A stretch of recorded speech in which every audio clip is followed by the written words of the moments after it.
আজ চলচ্চিত্রের একটা ক্রান্তি লগ্নে আপনাদের সামনে উপস্থিত হয়েছি।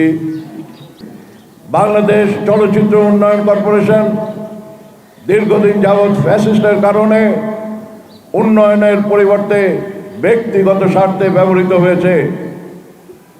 আমি হুঁশিয়ার করে বলে দিতে চাই যে ফ্যাসিস্টের দোসরকে যে কারণেই এই এফডিসিতে ব্যবস্থাপনা পরিচালক করে নিয়ে আসা হোক না কেন, সে একটা নাক টিপলে দুধ বেরোয় যে সে নাকি বলে পরিচালনা করেছে, সে নাকি অঙ্কন শিল্পী। আমি তো তাকে দেখিনি, জানিও না। আমরা যারা চলচ্চিত্রে দীর্ঘ 60 বছর ধরে রয়েছি, কখনোই পর্দায় এমন কোনো কর্মকাণ্ড করতে দেখিনি, না তাকে অভিনয় করতে দেখেছি, না কোনো রকমের সেই পরিচালনার ক্ষেত্রে দেখেছি, না প্রযোজনার ক্ষেত্রে দেখেছি। কোনোখানেই আমরা সেইভাবে তাকে বিচরণ করতে দেখিনি।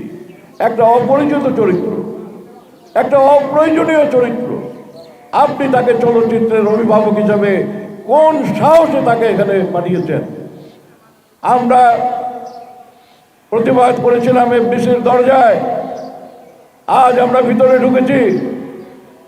কাল আমরা এই প্ল্যাটফর্ম থেকে ঘোষণা দিতে চাই যে ওই এফডিসির প্রশাসনিক ভবন আমরা নিয়ন্ত্রণে নেব, আমরা এই দেশের চলচ্চিত্রকে আবার পুনর্বাসন করব।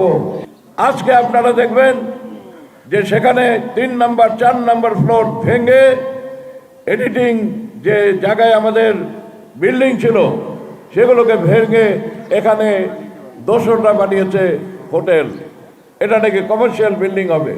কেন? কি প্রয়োজন ছিল কমার্শিয়াল বিল্ডিং করার? এটাকে তো ফিল্মের একাডেমি করতে পারতেন। যদি শিল্পকলা একাডেমি হতে পারে, যদি শিশু একাডেমি হতে পারে, যদি বাংলা একাডেমি হতে পারে, তাহলে কেন চলচ্চিত্রের একাডেমি হতে পারে না? ফ্যাসিস্টের দোসরকে, যার কোনো যোগ্যতা নেই, এই ধরনের একটা মানুষকে যদি এমডি বানিয়ে, এমডির পোস্টটা হচ্ছে একটা nucleus of the whole film. এই এমডি সম্পর্কে সবাই বলেছে, আমরা বলেছি। আপনারা আমাদের প্রথম দিনের যে প্রতিবাদ ছিল সেটা মিডিয়াতে, পত্রপত্রিকায়, সব জায়গায় এসেছে। উনি বলেন যে আমি এগুলো মিথ্যা কথা, যা বলে আমি এগুলো জানি না। উনি এগুলো আমরা জানার দিকে আমাদের কানে শোনা।